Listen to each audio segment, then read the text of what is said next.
Es geht weiter. Wir sind jetzt aus Tromsø raus, schon ein paar Kilometer.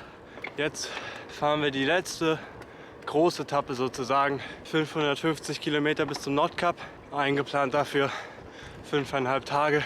Es geht zwischendrin noch mal ordentlich rauf und runter. Heute zum Glück nicht. Heute haben wir dafür aber 2 Fähren, die wir bekommen müssen. Das heißt, die ersten 50 Kilometer heute müssen wir auch gut ballern jetzt, damit wir die Fähre nicht verpassen. Grundsätzlich ganz happy, dass wir es soweit geschafft haben. Wir sind recht kurz vorm Ziel, aber ich will noch nicht zu euphorisch sein, weil wer sich erinnern kann, in Spanien waren die letzten 2-3 Tage durch die Autobahn und den Bums noch mal richtig shit. Deshalb ein bisschen weniger euphorisch an die Sache rangehen.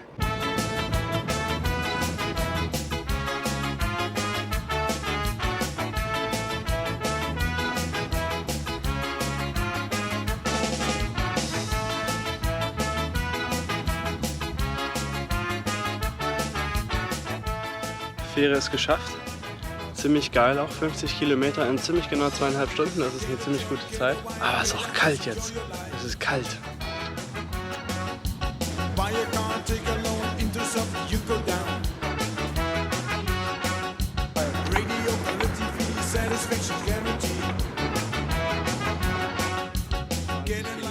Und das ist damit auch die letzte Fähre auf der Tour. Mehr Fähren gibt's nicht. Alles andere wird über Tunnel überbrückt, aber so viel schlimme Fjorde gibt es nicht.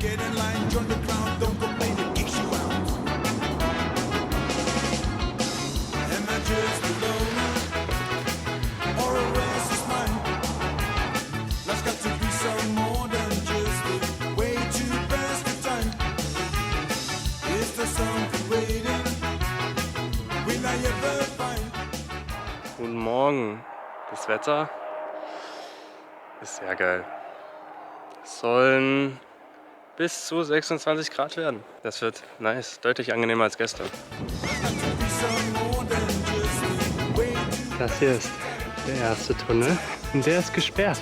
Macht für uns tatsächlich keinen Unterschied, weil wir hätten hier eh nicht reinfahren dürfen. Aber das heißt natürlich, dass die ganzen Autos dieselbe Umleitung fahren wie wir, was natürlich den Verkehr nicht unbedingt besser macht. Aber naja. Das Ganze haben wir heute 3-mal. Wieder insgesamt 1400 Höhenmeter.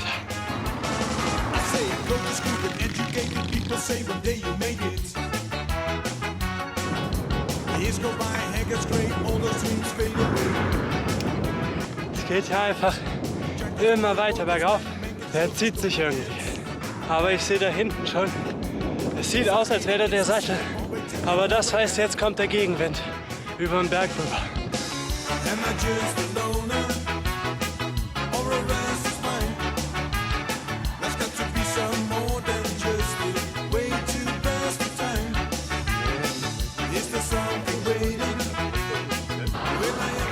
Da hinten geht es nur noch mal rüber.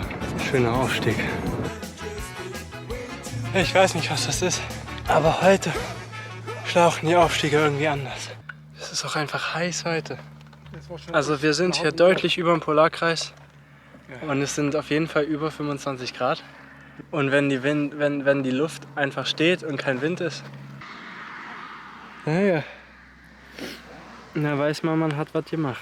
Gerade angekommen, recht spät heute tatsächlich, schon irgendwie nach 7, halb 8 ist es schon. Heute waren es nur 100 Kilometer, aber wir sind recht spät los. Und wirklich, die Sonne war richtig geil. Sie ist immer noch richtig geil. Auch ordentlich warm. Das ist irgendwie krass, weil hier sind es über 25 Grad. Und im Süden von Norwegen und Dänemark und Schweden ist mega der Sturm. Massive Schäden, alles. Hier stahlblauer Himmel, geiles Wetter. Naja, will ich mich nicht groß drüber beschweren. Ah, schaut euch das mal an.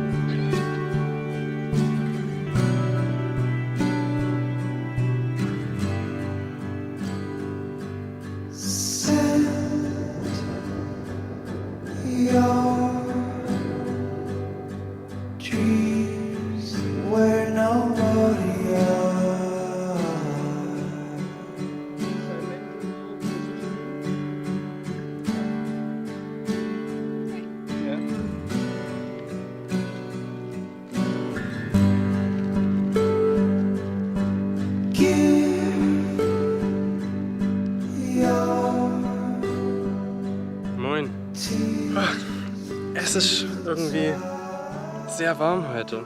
Und es war jetzt schon morgens wirklich, wir sind aufgewacht und dachten uns so, wollen wir uns mal nicht über das gute Wetter beschweren.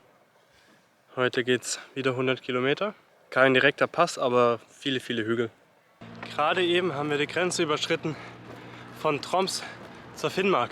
Das heißt, wir sind jetzt im letzten Fylke der Reise. Fylke, das sind so die Bundesländer oder Provinzen in Norwegen.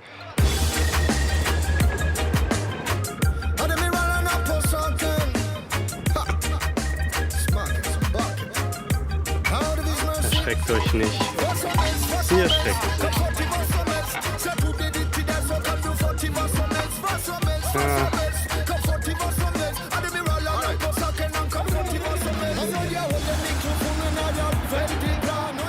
Wieder mal können wir nicht durch diesen Tunnel fahren, weil der für Fahrradfahrer gesperrt ist. Und der ist dann wieder 5 Kilometer Umweg. Aber naja, es scheint auch ziemlich bergauf zu gehen, von daher wahrscheinlich ist es besser so.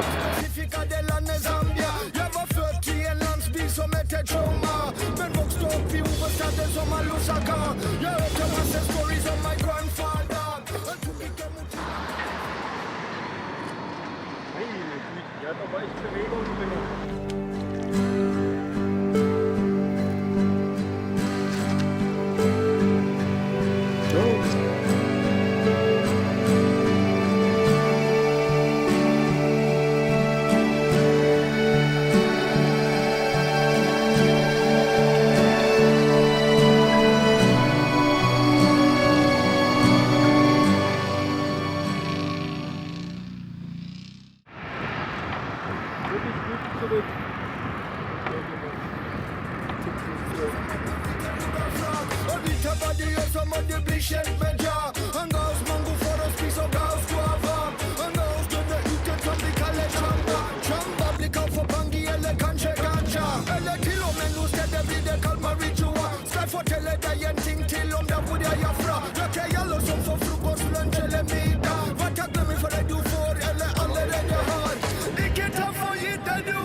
Wir sind jetzt schön in den Rückenwind reingedreht und die Straße geht mehr oder weniger gerade nach Norden mit dem Wind mit. Das heißt, wir können jetzt richtig durchzischen für ein paar Kilometer.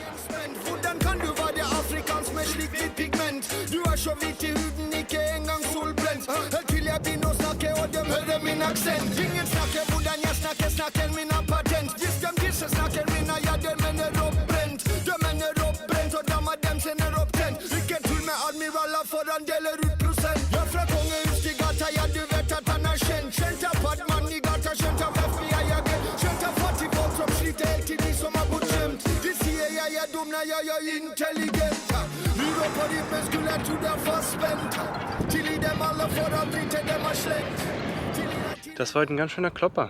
Wir sind ganz schön weit gefahren, 145 Kilometer, 1300 Höhenmeter. Aber ich meine, im Endeffekt haben wir das nur gemacht, weil es uns für morgen in eine ziemlich gute Position bringt. Denn morgen wird planmäßig der letzte Tag. 85 Kilometer sind es noch und ich hab Bock.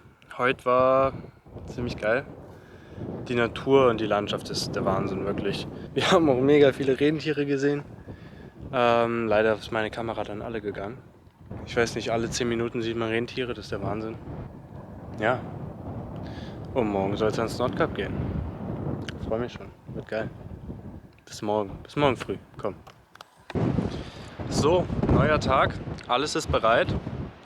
Wir haben saftigen Rückenwind. Ihr hört es wahrscheinlich auch, der pustet sehr. Ja, es geht jetzt los.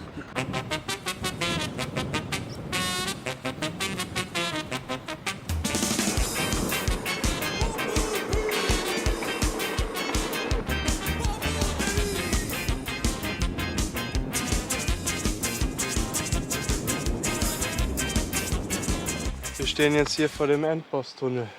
Okay, einen Tunnel gibt es noch, aber das ist mehr oder weniger der Endboss. 9% Steigung, abwärts und aufwärts, 7 Kilometer lang, 212 Meter unter Meeresspiegel. Der wird saftig.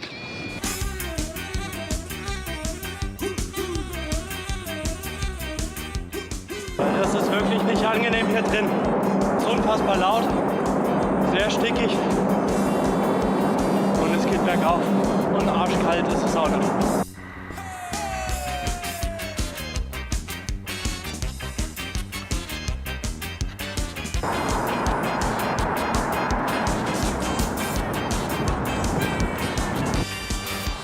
Was ein Dreckstunnel. 30 Kilometer müssen wir noch, aber bis dahin müssen wir noch gut bergauf. Insgesamt 760 Höhenmeter. Im Endeffekt einmal über den Berg. Man kriegt hier nichts geschenkt. Das ist klar. Ey, bergauf mit einem Gegenwind. Es ist so gemein. Aber jetzt sind wir erstmal auf der Hochebene drauf. Je nachdem wie die Kurve fährt, kriegt man wieder Gegenwind. Aber das ist schon saftig. Die Straße, auf der wir hier gerade fahren, die E69, ist tatsächlich die nördlichste an ein internationales Straßennetz angebundene Straße der Welt. Und da geht's nochmal raus. Vorne ist es.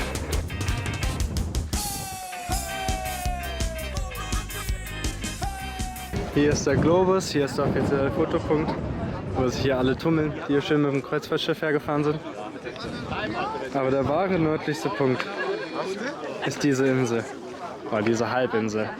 Und diese Halbinsel erreicht man, wenn man da hinten rüber wandert.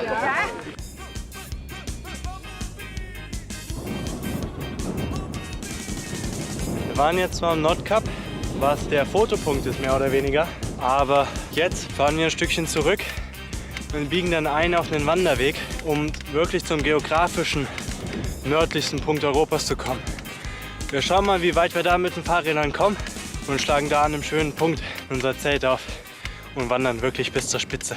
Keine halben Sachen.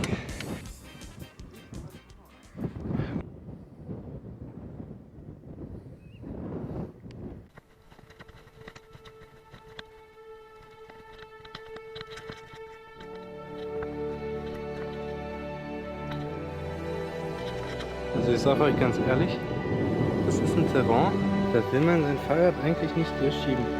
Ein bisschen Schwund ist immer. Wir haben uns entschieden, hier soll es geschehen.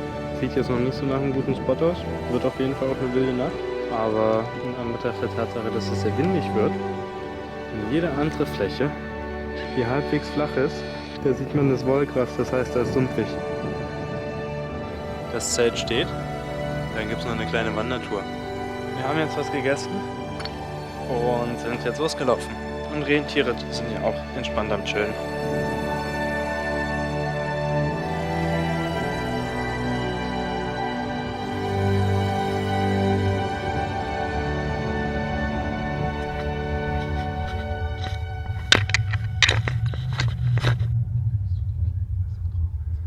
Ja, die haben Jungtiere dabei. Aber die sind leider sehr schreckhaft.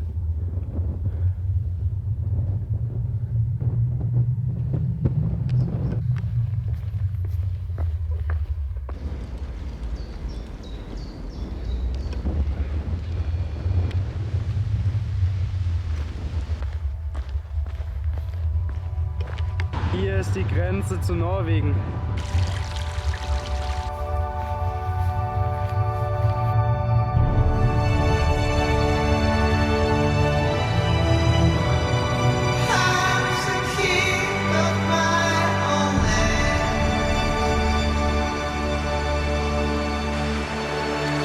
Ist das kalt?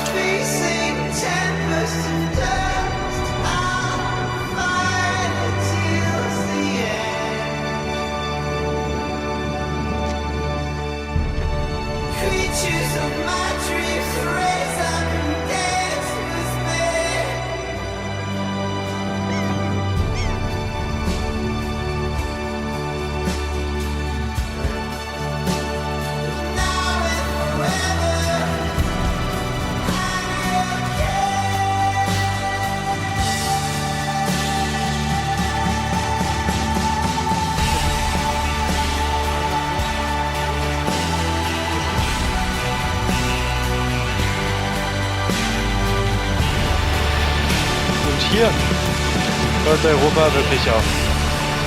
Weiter geht's jetzt nicht rein. Das ist das Nordkap und der Sonnenuntergang schaut gigantisch aus.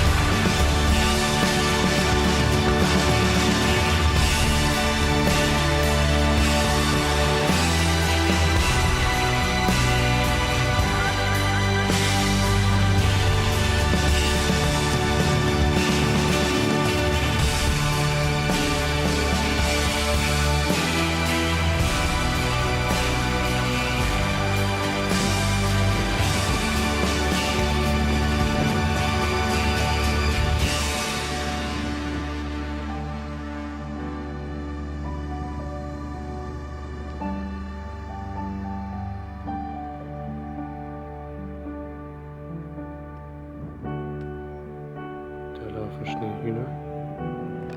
Und da hinten, genau da steht unser Zelt.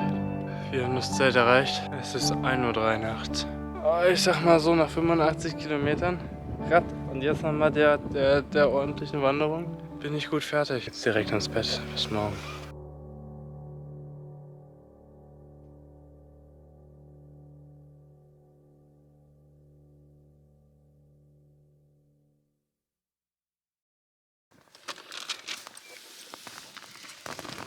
Moin.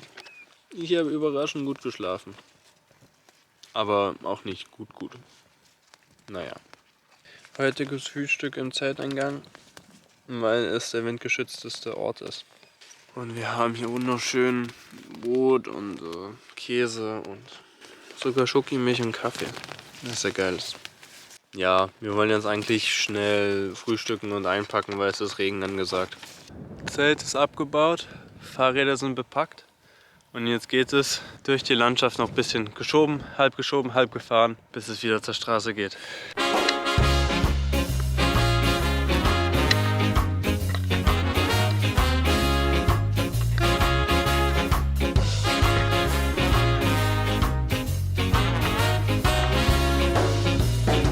I'm in the mood for ska, simply because you're near me. Funny, but when you're near me, I'm in the mood for ska. Heaven is in your eyes, bright like the stars we're under. Oh, is it any wonder?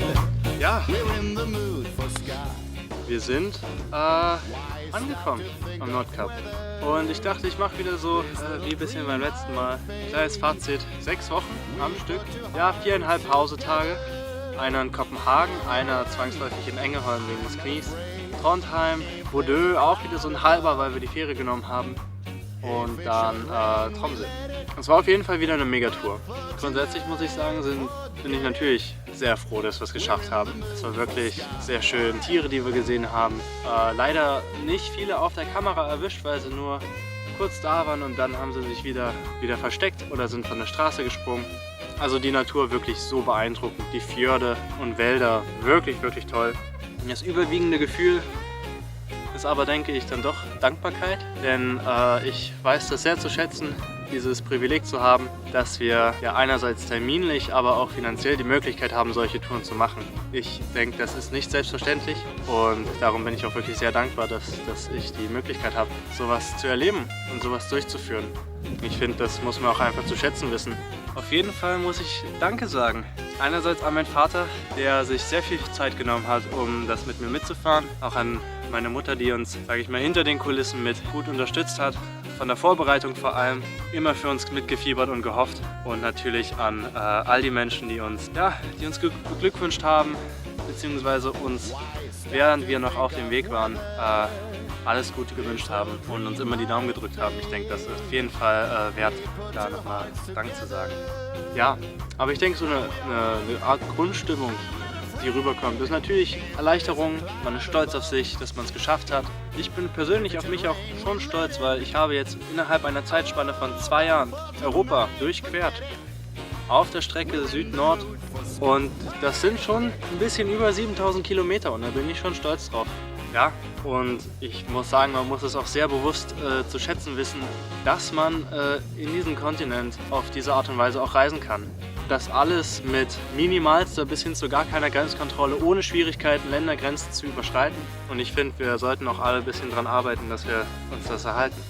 Wenn euch das Video gefallen hat, ich denke, ein paar schöne Aufnahmen sind mir gelungen, aber wenn euch das Video im Ganzen gefallen hat, lasst gerne ein Like da. Wenn euch das sehr gut gefallen hat oder auch nur ein bisschen und ihr mehr sehen wollt, lasst gerne ein Abo da und schreibt doch gerne einen Kommentar. Und ja, ich hoffe, es hat euch gefallen. Mir hat es auf jeden Fall sehr gefallen. Und von daher würde ich mich in ein entspanntes Outro verabschieden. Bis dahin. Manchmal ist das Leben ganz schön leicht. 2 Räder, ein Lenker und das reicht. Wenn ich mit meinem Fahrrad fahre, dann ist die Welt ganz einfach. Die Autos stehen im Stau, ich fahr vorbei. Alle Ampeln grün, die Bahn ist frei, wenn ich mit meinem Fahrrad fahr. Mitten durch die Stadt.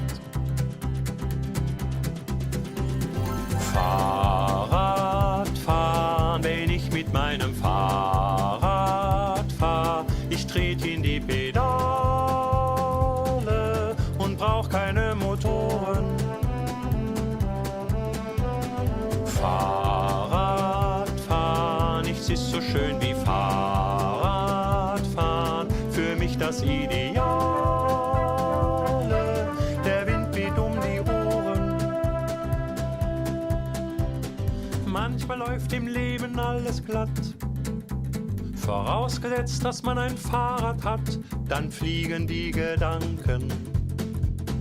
Und man braucht auch nicht zu tanken. Die Polizei grüßt freundlich guten Tag, weil ich immer alles richtig mach. Solltest du ohne Fahrrad sein, könnte ich dir meins leihen. Fahrrad fahren, nichts ist so schön wie Fahrrad.